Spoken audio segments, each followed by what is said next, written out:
Welcome to another edition of Politics Done Right. As you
Welcome to Politics Done Right.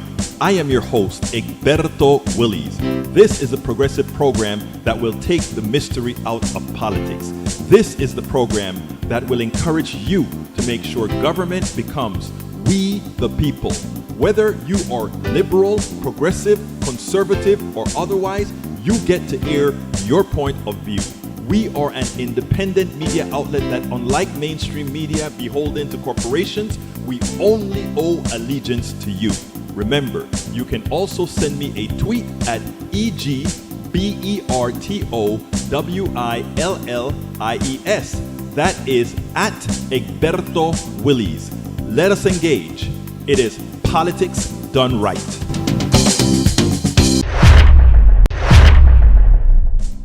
Well, folks, welcome to one more edition of Politics Done Right. I'm Egberto Willies, your host. Thank you so kindly for being a part of the show. We are going to have a great show for you today. I have a hell of an interview that I did with a TikToker that I really respect and like because of the way she does her history, the way she does her TikToking that you guys are going to get a taste of later. Let's welcome everybody into the house. First of all, welcome aboard Patrick Magner from Houston, Texas, AVQ from Brooklyn, New York. That's El Señor Michael Rudnin. We have Yvette Avery Herod from Atlanta, Georgia. We also have Melody Keelan from Barcelona, Spain. We also have in the house Bridge MCP from Binghamton, New York. And we have Bruce Pollard from Kingwood, Texas. We have Eric Hayes from Atascocita, Kingwood, Texas. We have in the house Gene Deigel from Alvin, Texas. He says, hello, PDR Posse, and Joanne from Los Angeles, California. We have E2247 from all over the place. Paul Fleming in from Powder Springs, Georgia. Lee the Bearcat from Austin, Texas. Let's see, who else am I missing? I don't think I missed anybody yet, but hey, you guys are taxing my mind with all the different locales. And you know what? Today, I think I passed the exam that you guys have just given me. Well, it turns out that, let's see, I think somebody wants something to the screen very early. I just saw something said screen. I bet that's going to be either Rudnin or Bridge MCP. Let me scroll down and see who that. Ah, welcome, Alistair Waters from Conroe, Texas, is also in the house. Paul shared one of yours too. Blue Sky. Thank you, Paul. Let's see what it is that you shared to Blue Sky, Paul. Let's see. Let's see. Oh, yeah, yeah, yeah. Doomerism. I like that. I like that. What is that one? Tell me you've never protest rally. Is that the one you're talking about? Anyway, continuing. I saw something for the screen. Para ver, let's see. Joanne says AP 5.0 grade on mine. Ah, thank you for that great score. Thank you for that great score. In the comments, Egberto. Okay, I will look for it, Brother Radnin. I saw something for the screen, something to share for the screen. I'm looking for it because I don't. I think it was from Bridge, and I don't want to get Bridge on getting on my case for not putting it on the screen. You know, Bridge has a way she'll let you have it if you don't put her stuff on the screen.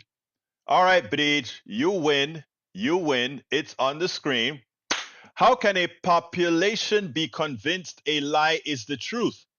All right, here we go. This is a good meme from Bridge MCP, source National Literacy Institute. 21% of Americans are illiterate. That's 52 million adults. That's a shame.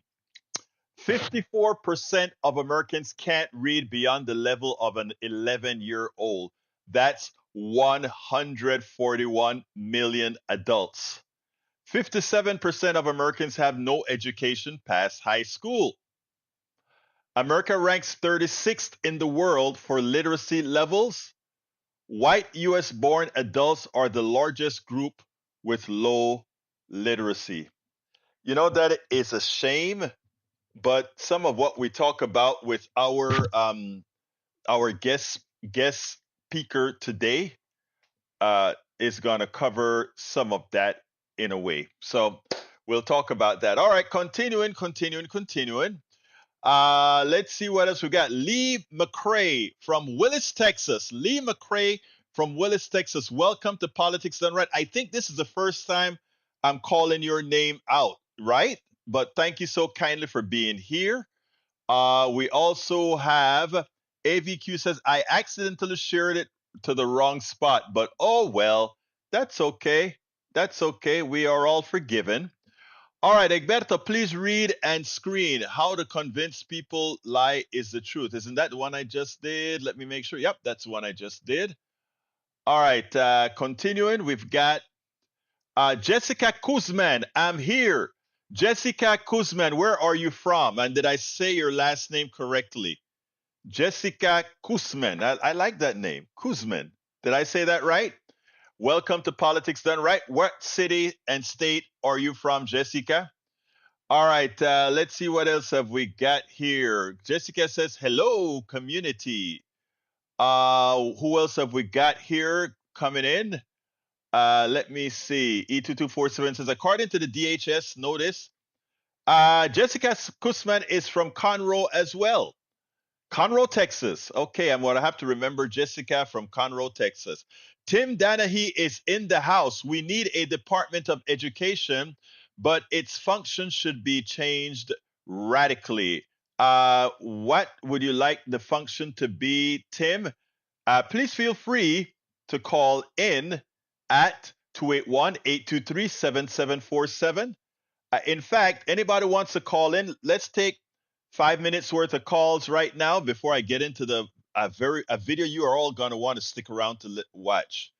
Who wants to call in? 281-823-7747. Alistair Waters says the current administration has just appealed to the Supreme Court to grant his attack on ending birthright citizenship. That is the one that I want to see how that results. I want to see how that results, what the results are going to be for that one. All right, again, before I get to the video, because the video is 21 minutes long, so before I get to the video, I want to see if there's anybody that wants to call in and make any mention of anything before I start the 21-minute video. 281-823-7747. Para ver who else I want to say on the screen. Axios reported that, according to the State Department, all right, there we go. Alistair Waters. Come on in, Alistair. What's up? Hey, brother. Okay, I just got word that uh, our president is appealing to the Supreme Court for the end of birthright citizenship. And I just wanted to say thanks, guys. Thanks for Well, voting for him that but did. you know what, though? I think this will definitively, again, I think we can count on the on the conservative side. I think Roberts and Berry, the woman, what's her name? Cora Berry, Amy Coney Barrett. Amy Coney Barrett. I think they're going to vote with the three progressives on birthright citizenships and put it to rest. I I honestly don't think they think, will.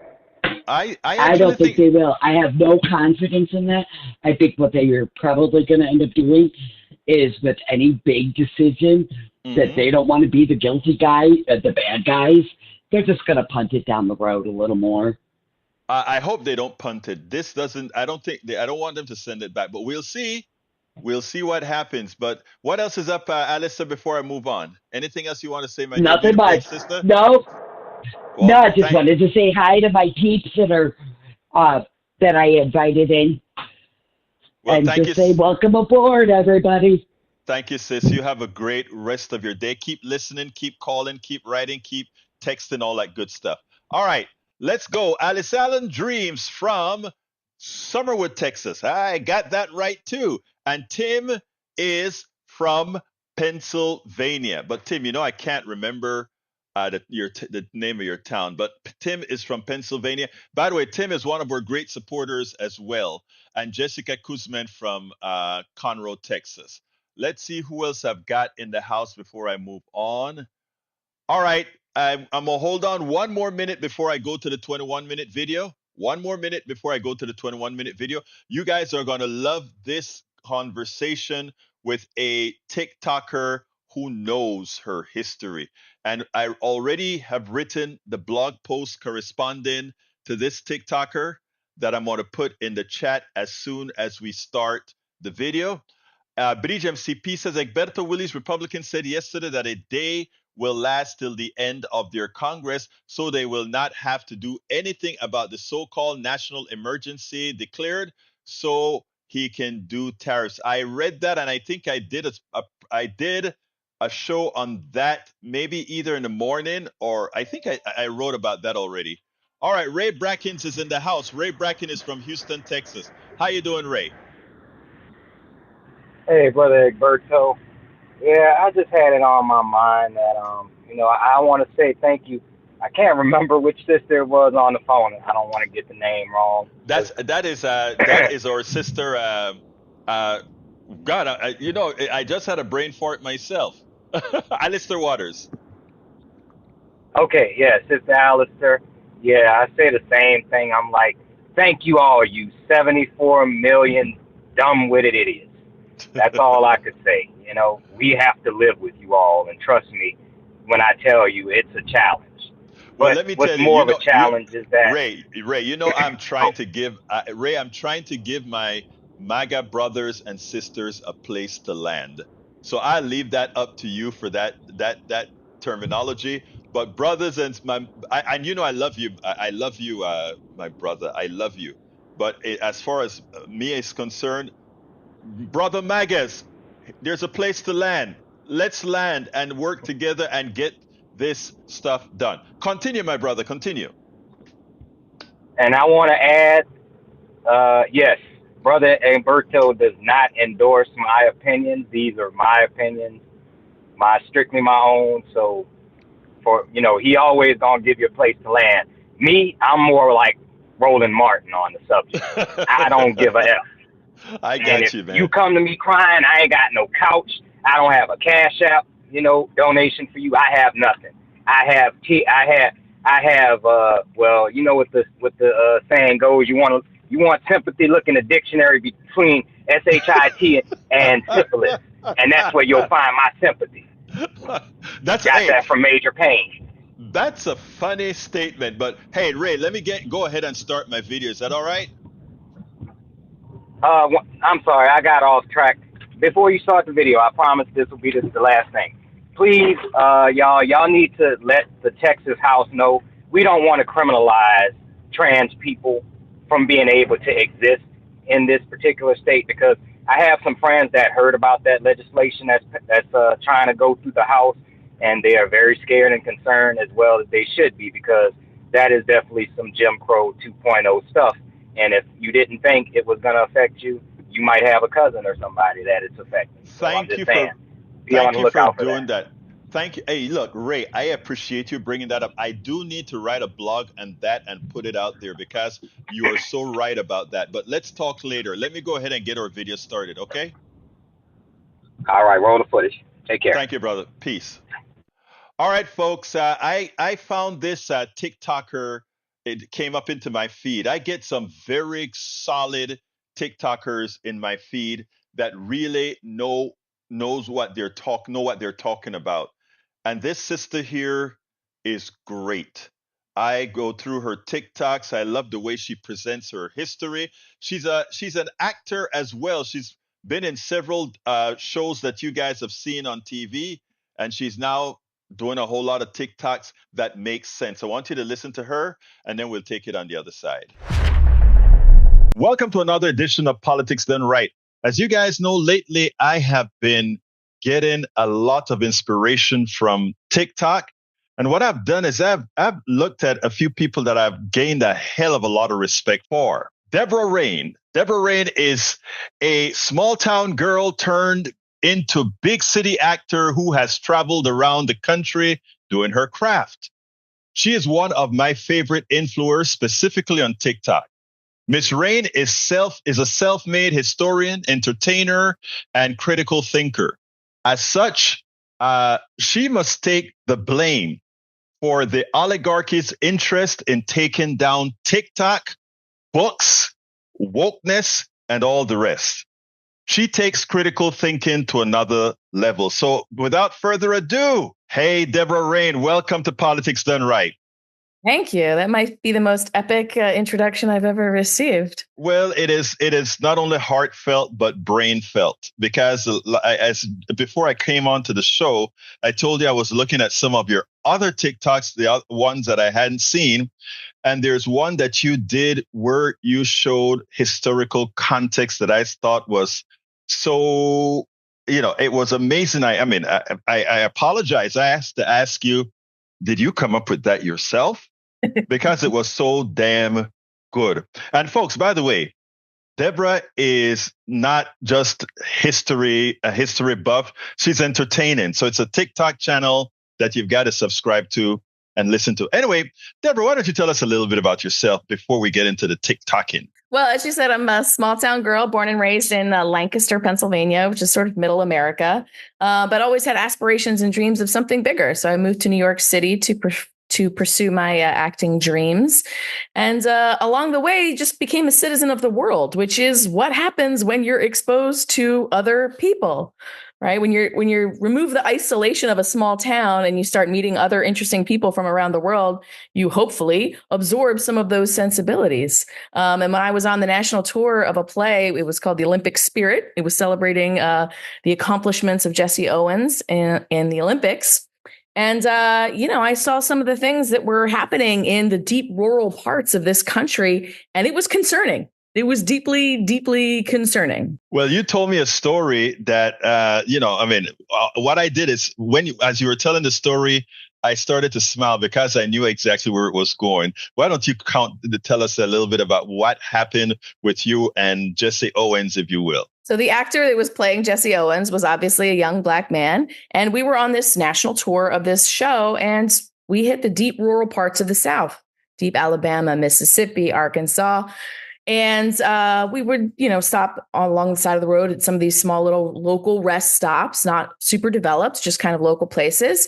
And in my naivete, I just walked into the restaurant with my fellow actor and friend Jamal. We just walked in together, and you could hear palpably in this little small town rest stop, the people sit up and all eyes on a swivel looked over to the front door and watched a young white girl walk in with a young Black man. And that was the only context they had. They didn't know if we were a couple, friends, brother and sister, coworker, nothing else. But just the visual image of us existing and walking in together was enough to ruffle feathers in these small towns, plural. This was not an isolated incident. This happened repeatedly. And Jamal felt it first. He felt the hairs stand on the back of his neck and he went, we shouldn't use the restroom here. We don't need to be buying a soda from the vending machine here. It's not worth it. Let's go. He's like, I'm not trying to get lynched today. Let's go. So we left. We left that place, got back in our van and drove away. And this was in the early 2000s in the United States. This is not some far-flung black and white page out of a history book. This is my lived experience, and I'm not that old. So that is the current environment in the United States. And most white people particularly don't experience that, have never experienced that. And until you do, I don't think you have a full understanding of what's actually going on in this country. And it is interesting because you were with a group of diverse people that you could actually see it in real time and in action, while most people just talk about it. Oh, that doesn't really exist. When we have the Supreme Court justices saying we don't no longer need the voter registration or the affirmative actions or anything like that anymore, because all of that is gone, right? And the thing about it is, unless you are in a diverse environment where you can actually see these things, it is never seen. Now, it would have never been, I would have never felt it. It would have never been projected upon me. If I would have walked into those places by myself in my whiteness, I would have never felt it. But because of my proximity to a diverse group of people, I was included, and then it was directed towards me, and I felt it palpably. That is such an important reason why we have to be integrated and live together so that people can see these different kinds of experiences. But let me tell you, one of the things that I like about your channel is that, first of all, you don't only talk racial issues, you talk social justice issues, you talk economic justice issues, but you also do it in an amusing manner, in a colorful way, in the language that you use that we don't necessarily use on Politics Done Right. But I'm here today on your best behavior today. But what I love about it is that it grabs you in, and I was able to see with contents like yours and others that are similar to yours, the threat that people like you present to our oligarchy. You are, in fact, a danger. What kind of responses do you get when you talk about economic issues? I mean, recently you did a piece on, hey, MAGA, this is what this budget that Johnson just got passed in the House is going to do to you. And you know what? Anybody seeing that out of you would have stuck to that particular video, that particular short, and really learned something from it. What kind of response do you get from those? I mean, it runs the gamut. I've gotten everything from death threats to marriage proposals. It depends on how receptive people are. And sometimes you have to deliver the message gently and with some humor and some levity for it to be absorbed, because it's a difficult thing to decenter yourself from everything that you've always been taught. You have to simultaneously zoom out and zoom in on your life at the same time. Do I honestly believe these things that I've been taught? And why do I even believe them in the first place? Why do I believe that women are delicate and can't run a marathon? Do I actually believe that? Or is that just something I've been taught my whole life? And who taught me that? Do I honestly believe that Black people are lazy? Is that true? Do I really believe that because I've observed it? Or is it just something I've been taught my whole life? So you have to look inward and really honestly evaluate your own beliefs, but then also zoom out and go, is that the patriarchy that's been telling me that? Is that white supremacy and racism that's been telling me that? Do I truly believe it? So those are difficult concepts for any of us to endeavor upon. And it's a lifetime endeavor, right? You're always reevaluating. Why do I believe that? Is that something I've been told, or is it something I actually believe? So when we've all been told these lies about particularly our history and where we fit in it, it's hard to come to any sort of authentic, real truth about who we are and who we want to be going forward if all we have ever absorbed and heard is lies. And the piece that I just saw of yours today, and it's an older piece that you did exactly that. You layered history. You layered the history that we were taught and the underlying histories that we weren't necessarily exposed to. And you show how that the dependency on those histories that we were never taught or not taught explicitly, how it actually changed that the history in general that we're taught. And I think it is that sort of critical thinking that puts the fear of many that a platform like this, which I mean, this is not sugarcoating what you do, right? But a lot of what you do is more effective than what folks get at universities. It is clear that you do your homework, but it is clear that you don't do your homework in a manner that actually in the structure that they told you under which to do it. You took it together and said, I am going to add some critical thinking to it. And I think that is what makes your video so impactful. Thank you. Well, I feel like cause and effect is the most important thing when you're talking about history, not memorizing dates, not memorizing names of people who necessarily accomplished or didn't accomplish certain things, but why we were in the position we were in, and then what happened because of the position we were in, and then what happened next. Like that's storytelling in a way. Teaching history is the same as filmmaking and storytelling. Yeah. The other thing I like is, before I go to this, the Prisoners, because you are the one who taught me about the Prisoners, something that I never heard of before.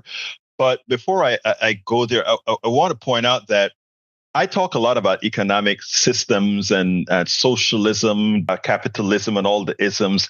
And there are many times I'm methodical. And there's a video that you did. I don't know how recent it was, but that you kind of pointed out what end state capitalism is. But you did it in a manner that touched what people are going through right now, which I think is the most effective way of doing that, making that connection with what you're living and what is causal because of what you're living. How do you go about doing that? What's your impetus for doing that? Well, I mean, there was just an article out this morning saying that rents in New York City are the most expensive that they've ever been. The average rent for a 1-bedroom apartment in New York City now is $4,500. Wow. Why is that? Yes, New York City is one of the greatest cities in the world, but it's because nobody can afford to buy houses anymore. So we're all forced to rent. And then you start gathering roommates. So you've got 3 and 4 people living in a 1-bedroom apartment just to get by. That is a product of late stage capitalism. We have enough in this country. We have enough. There's no scarcity. There's plenty of space. There's plenty of food. We just don't want to share it. We just don't want to give it to each other. So that's why we end up with dumpsters full of food in the back of the Panera at the end of the day, because that turkey sandwich expired because no one wanted to give a piece of paper, an imaginary piece of paper or a shiny rock for that turkey sandwich. But you've also got somebody starving to death because they didn't have the right imaginary rock or piece of paper to exchange for that sandwich. Like, it's a crazy system we've created for ourselves. So when people start to really suffer financially, that's when you can start teaching some of these bigger lessons about late stage capitalism and money. What is money? That's man-made. It's all man-made. All this stuff that we're talking about is man-made. Crossing borders, it's man-made. We made that up. That's like not even a real thing. Again, that's deconstructing. I mean, that's maybe a whole nother topic. No, but actually, I think it is so important the way you listed it, because again, think about it. That sandwich, they rather throw it out than actually make it at a price point where a lot of people can actually get it. That dumping of that food ensures that the price, that there's some level of pricing that gives a certain level of profit. It is sad, but that is what we do. Now, or God forbid, give it away. Or give it away. Now, one of the interesting things that I get from your channel as well is, and I don't know what makes you come up with this stuff, but you would just come up with something out of the blue, and it's informational. Then, like, you and I were talking a couple of days ago, and the one thing you said is, "Hey, have you heard about the Prisoners?" And I'm like, "Huh?" And it's like, that is something you should know about. I'm like, wow, I didn't know anything about it. And it just shows you how limited our history is. And I'm talking about all of us. The fact that you can come here and say like, hey, there's this, there's that. And that is what's great about these platforms like TikTok or Instagram, used the right way. We use the collective knowledge of everybody to make our entire knowledge base individually much larger. Tell us a little bit about the Prisoners and how did that come about? Well, I'm a huge music fan, music buff. So I've toured the country going to see a variety of different music acts in different places. And I spent some quality time in Nashville, Tennessee.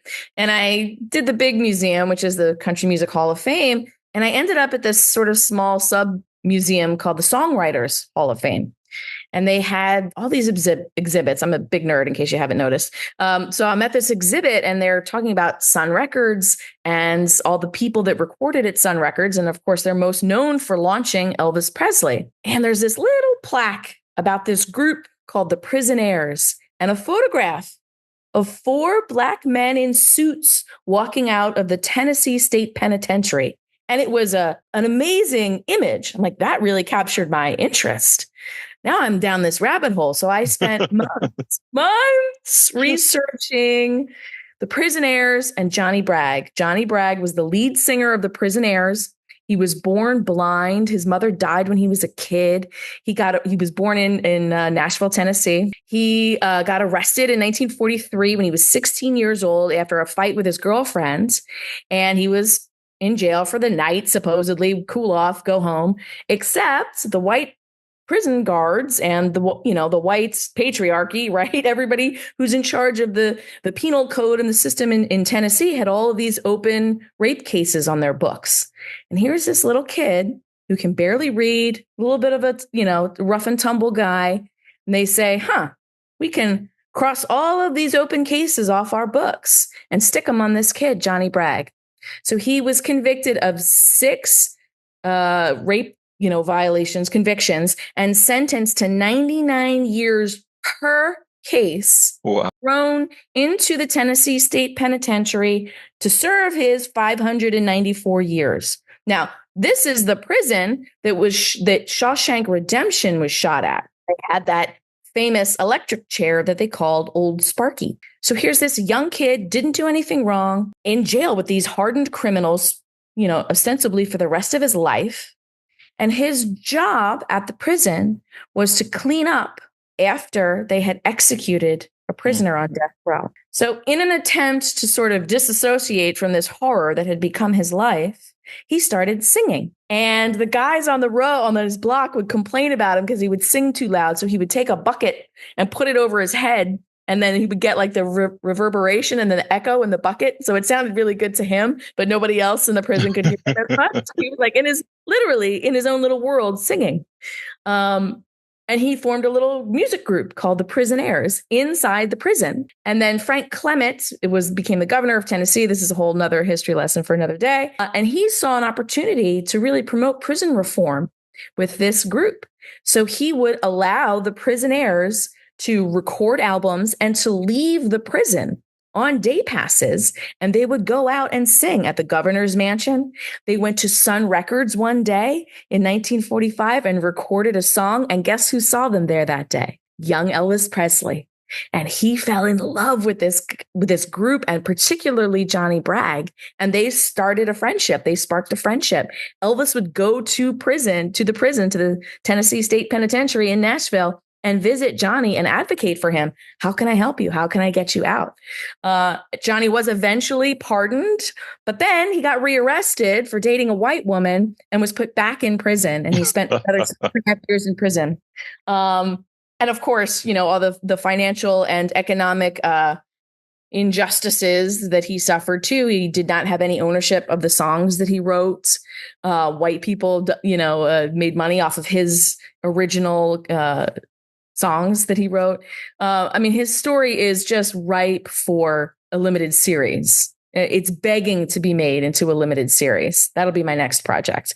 But, these are all these American stories that are happening that aren't taught in our schools. We just don't know about them. And imagine if we did. That story, when you told me about it, was like, wow, we hear the Elvis story, the Elvis Presley story, but we don't hear about all that got into or went into that story, you know. So I mean, like I said, that's why I love what you do, and I love your curiosity, the way you go out there and you find things. So let me tell you, Deborah, I always end my interviews with one particular question, and it goes this way: what should I have asked you that I didn't? Oh, wow. That's a great question. Well, I guess what's next? Like, how do we fix all of this? Some of What's us are next? some of us are really good at identifying the issues that we as a society face, and some of us are gifted at pointing out how we got here. But what do we do about it? How do we move forward? You know, one of my videos that went viral was about reparations, the 40 acres and a mule question, and people are still demanding reparations. But how do we do it moving forward? How do we fix the pickle that we've collectively gotten ourselves in? And it seems like people aren't asking that enough and working on it enough. People are more interested in blame and pointing the finger at whoever they think is responsible for where we are. But I think the big question that we should all be asking ourselves is, what are we individually going to do about it to contribute to this solution? Well, I tell you what, I think you are doing a damn good job in doing your part in contributing to the solution, because I always think that an educated populace is a populace that can move forward. What our oligarchy depends on right now is a miseducation of people. That's why we're burning books. That's why we're up against wokeness and all these other issues. I hope we can keep this platform active, but whether it's active or not, your work will stand on its own. Deborah Rain, thank you so kindly for having been on Politics Done Right. Thank you. Pleasure to be here. Thanks for having me. I really enjoyed that interview because she has the right kind of character.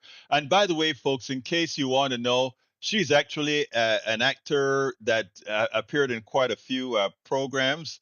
I just put her IMDb inside of the link that you can check her out. You know, she's played secondary parts, but quite a few parts. Small town girl goes to New York, become an actor, and also now what I would consider uh, a, a solid influencer. If she was being less less fact based, she would be into the several millions of folks following her.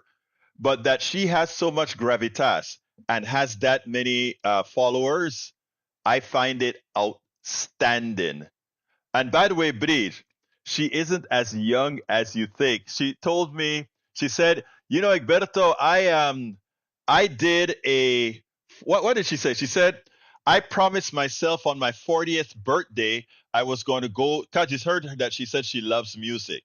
She said I was going to go to 40 concerts. And I'm like, wait a minute. You went to 40 concerts in a year? She said, yes. Actually, no. I went to 46 concerts in 1 year. I'm like, my God. I would love to go to 46 concerts in 1 year, but I don't have the time. But yeah, she's not as young as you think. She just has a young face. And in the IMDb, I put some of the movies that she's been in, sitcoms and stuff that she's been in.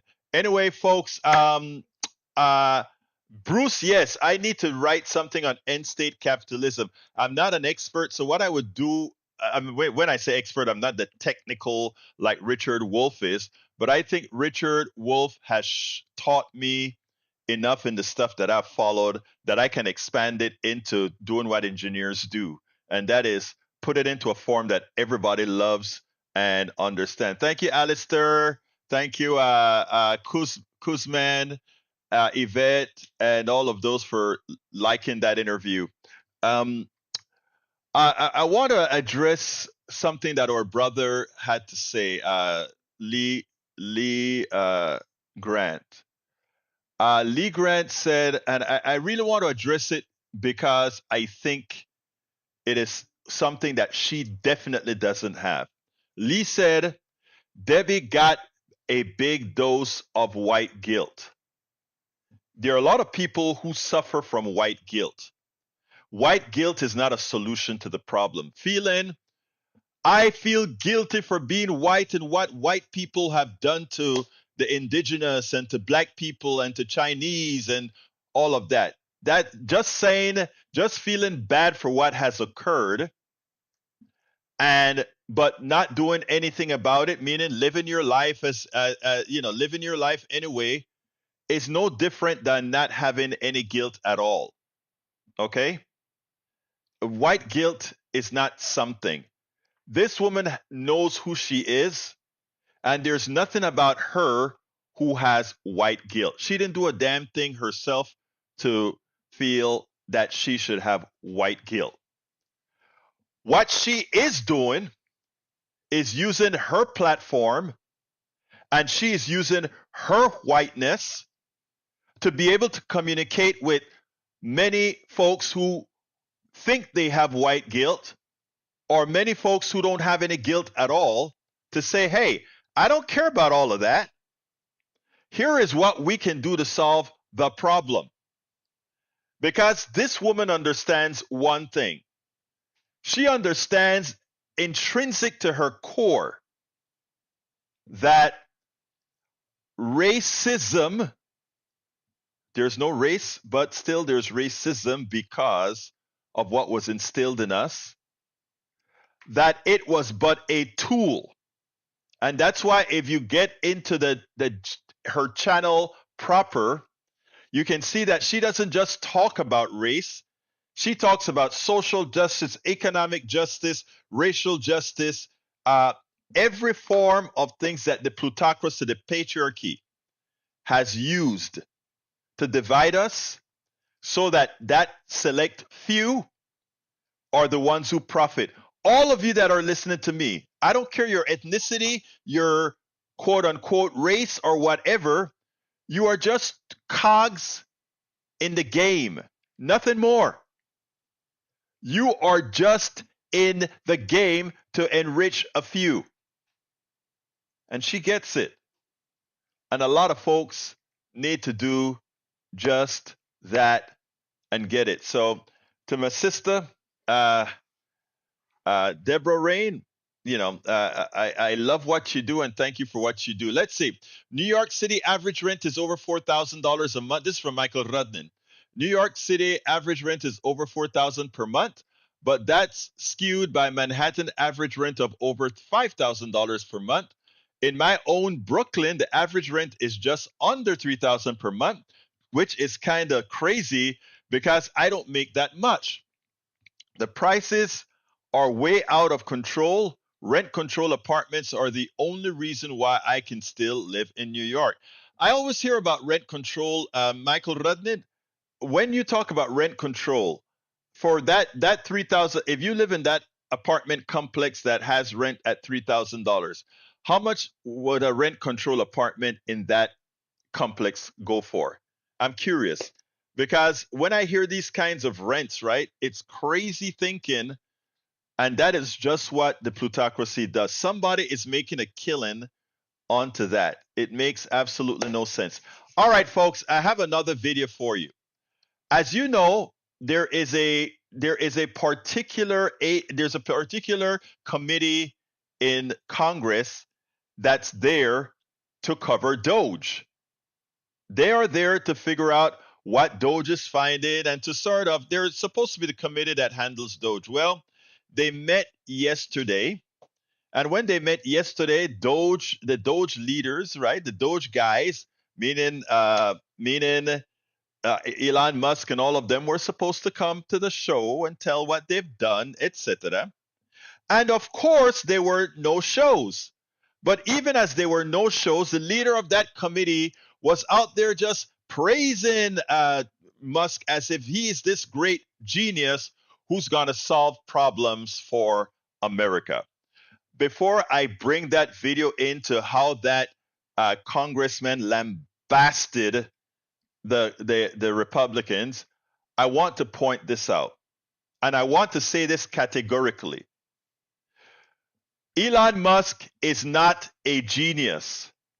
Elon Musk is barely engineering-wise competent. He's not even an engineer. His profession in school was economics, okay? And some other subject. He is not an engineer. He is not intellectually competent He is not, and I'm not saying this out of just spite. I'm just stating facts. What our journalists, our mainstream journalists, and many others are good at is looking at somebody who made a lot of money and automatically equate these bros that made money during the tech revolution and automatically make these guys smart. Jessica Kuzman said it best. Elon is nothing more than an opportunist. The guy doesn't really know much. Everything from SpaceX to Tesla, that is the intellect of many others, not him. But anyway, he didn't show up to the meeting, and this is what Congressman John Larson thought about it. I want you to listen to this, and then we'll take it on the other side. Men and women on this committee are good people. They're honest and caring people. And that's why I do not understand why you would relegate this committee to no longer being of significance and resort to saying you will do whatever Elon Musk and Donald Trump tell you to do. Where's the independence of the committee? Where's the legislature? We're an equal branch of government. And you start off with a blather, and yet look at the empty seats here. Where's Elon Musk? I'm sure he's a genius and is a very credible person because of the wealth he's accumulated. But that does not put him above the law or the responsibility to come before this committee in this Congress. If he's so great, if these plans and all the fraud and abuse that he's found are so evident, why isn't he here explaining it? You know why. Because he's out to privatize Social Security. He's been on television the last couple of days talking exactly about Social Security, Medicare, and Medicaid, and what he intends to do. Privatize it. The American people, some of them may have been born at night, but not last night. People are aware of this. Every single one of your districts. Now you have someone coming in to privatize a system, something you have longed to do going back to 1982, because Elon Musk thinks that this is the best thing to do. President Trump has called Social Security a scam. Elon Musk, as chairman, as Mr. Neal said, called it a Ponzi scheme. Ask that of the people in your district. Ask that, Mr. Smith, of the more than 198,000 people in your district who rely on Social Security, and you won't even let the person who's planning to privatize it, who's telling the big lie in front of everyone, in bold as he possibly can, saying, this is what we're going to do. The Congress is in our back pocket. We don't even have to come before them and testify because we control the House, we control the Senate, and we control the presidency. And it's the tyranny of the executive. It's why these resolutions were first adopted back in 1789, because the founding fathers knew that the executive branch does not have total authority over the legislature unless you have a willing party that says, no, we're going to do exactly what you tell us to do, Mr. Musk and Mr. President. It doesn't matter to our constituents. It doesn't matter how much money they are not going to receive. We're not even going to tell them the truth about what's going to happen to them. They administer to over 70 million people in the nation's #1 anti-poverty program for the elderly and children. Shame! Shame!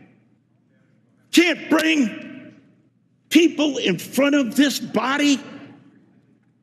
If he's right, if they're so good, if they're so just, why aren't they here telling the American people about it? They're not, because you know the truth. It's about privatization. It is absolutely about privatization. And that is what, look, let me tell you, when we're talking about shutdown and all of that, this is what's supposed to be spoken about day in, day out, day in, day out. When the government is going to shut down on Friday, they better be prepared. Democrats, that is, be prepared to let Americans know we are shut. We are not. We are not. The Republicans are shutting down the government for not negotiating a contract with a bill with Democratic input. They want to take your Social Security away. This bill is not a continuing resolution that's clean. This continuing resolution is giving Musk power. It's given Musk power. And if we were to succumb to this CR, we are putting all of your Social Security, all of your Medicaid, all of your SNAP at risk because we would have been giving them the opportunity to lay the groundwork when we count for reconciliation to do all those bad things that can be done to your social programs with reconciliation. This narrative better be ready because the government shuts down on Friday, and it needs to be known that it's being shut down to save America. These guys are refusing to do what's right by America. It is a must. It is a must that people get it right. Kudos to John Larson, Democrat of Connecticut. All right, folks. The telephone number 281-823-7747. We're at 52, which means we can take about 4 or 5 minutes worth of calls.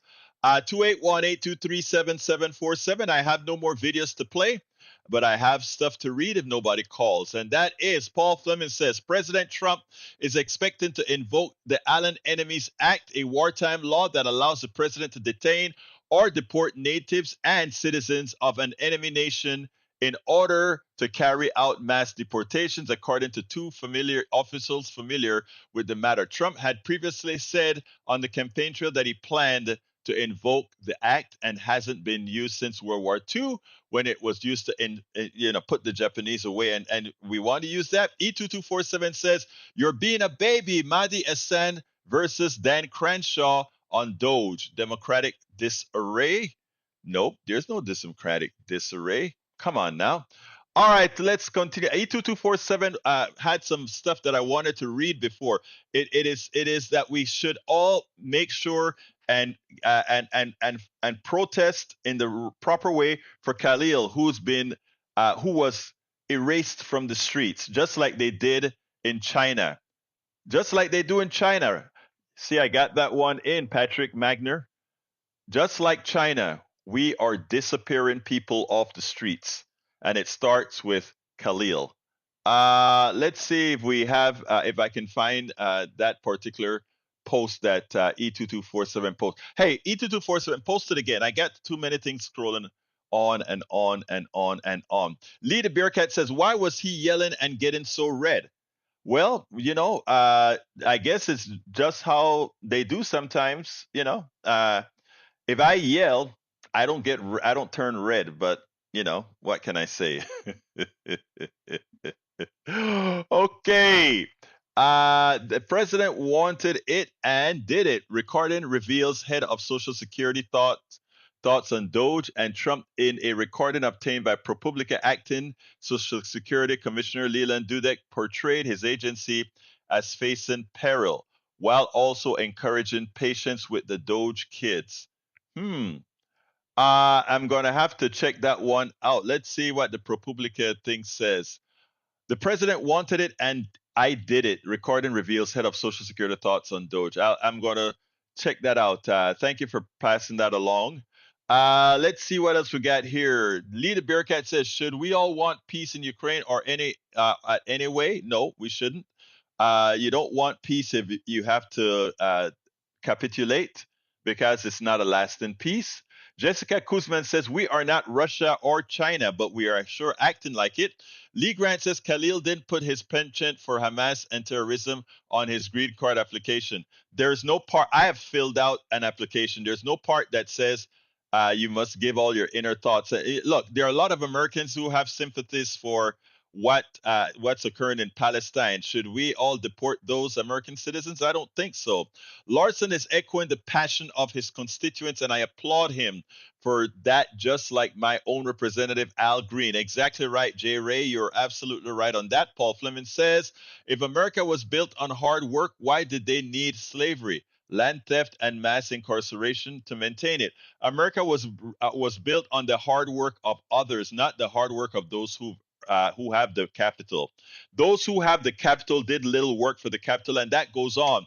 Even today, most of the people at work, they don't earn it. All right, let's see. Alvin, Texas. Who do I have the honor of speaking with? Alvin, Texas, you're on. Okay, can you hear me? Take yourself off mute or give us a call back, Alvin, Texas. All right, give us a call back. Jessica Corrin said, it's awful. Let's see. Colombia losing 400 million will prompt them to comply. I don't think so. Lita Bearcat says, Egberto, you are in favor of warmongers. No, I'm not in favor of any warmonger. I am in favor of not one warmonger. I don't know where you got that from, my dear brother. Okay, let's see what else we've got here. What else have we got here? What else have we got here? Para ver qué tengo que escribir. All right, we're at 3:56. I can take one more call. 281-823-7747. 281-823-7747. Louisiana, you are up. The Republican leader of the House of Representatives in the U.S. This is from Paul Fleming. Mike Johnson is from Louisiana, and the EU wants Louisiana farmers to know that it's his fault, Mike Johnson and Republicans, and can no longer sell their soybeans to Europe. Louisiana farmers normally plant soybeans on nearly 400,000 acres of the state's farmland. Soybeans are turned into feed and other products at factories in the state, which now stands to lose Europe as a customer. Well, I hope they realize who's doing it to them, and I'm pretty sure that Democrats, if they do their jobs right, will make America understand who's causing them pain. And that is what we're here for as well. All right, Patrick Magner is in the house. Patrick, talk to me. Hey, how are you? I'm doing fine, my brother. Talk to me. Yeah, I got a question, something I'm not too sure about. The end of birthright citizenship. My grandparents were born here, my parents were born here, and I was born here. Is there anything besides birthright citizenship that guarantees that I get to stay? You don't have a problem because you were actually born here. You didn't come here on some kind of a magical thing, right? Your parents were born here and you were born here. Now, the problem is for foreigners whose kids were born here. All right, and well, let me back up. Yeah, foreigners whose kids were born here. That is what Trump is trying to get. Say that a person who's foreign and had kids in the United States, that those kids do not automatically have birthright citizenship. But that can then be, I can easily see that expanded to somebody like myself. I was born elsewhere and got citizenship. If they are able to say that if Marco Rubio or any Secretary of State can say, well, this person who wasn't born here is a risk to our society, we can revoke what was legally given to him. I can see that affecting me. You follow what I'm saying? Hold 1 second. Let me get Alistair Water in as well.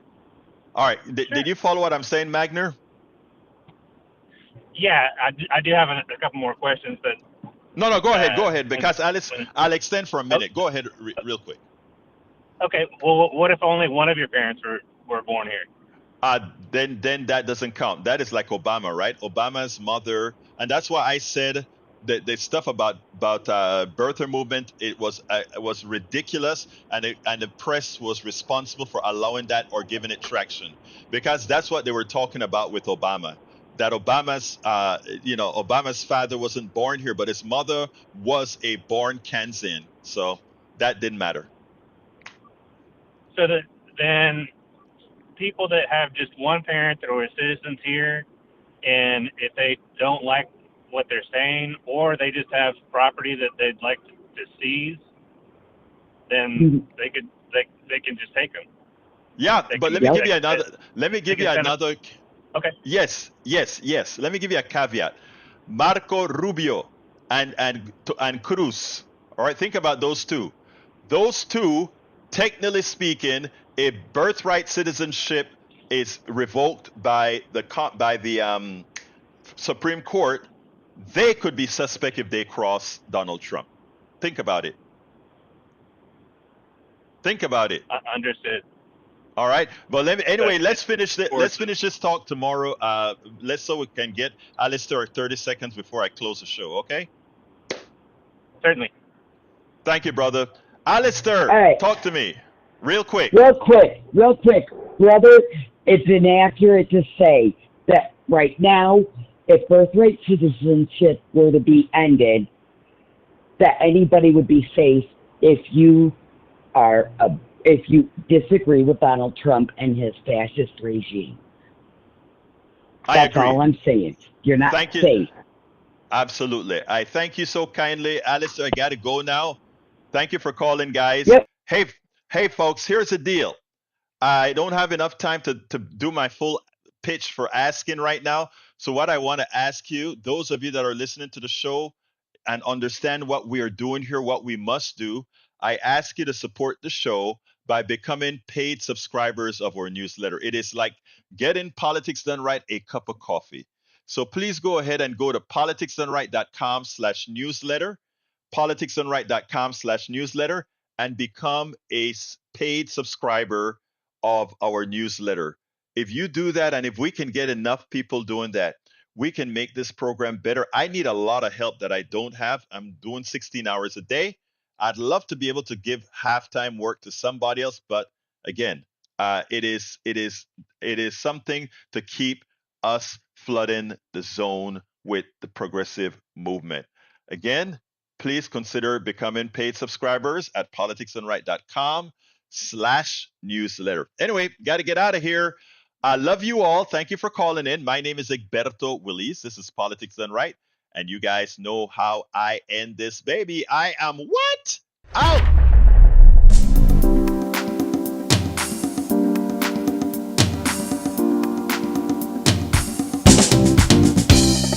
Welcome to Politics Done Right.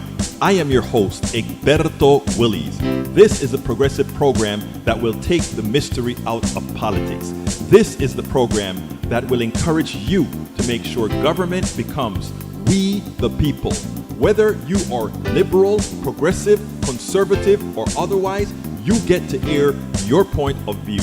We are an independent media outlet that, unlike mainstream media beholden to corporations, we only owe allegiance to you. Remember, you can also send me a tweet at EGBERTOWILLIES. That is at Egberto Willis. Let us engage. It is Politics Done Right.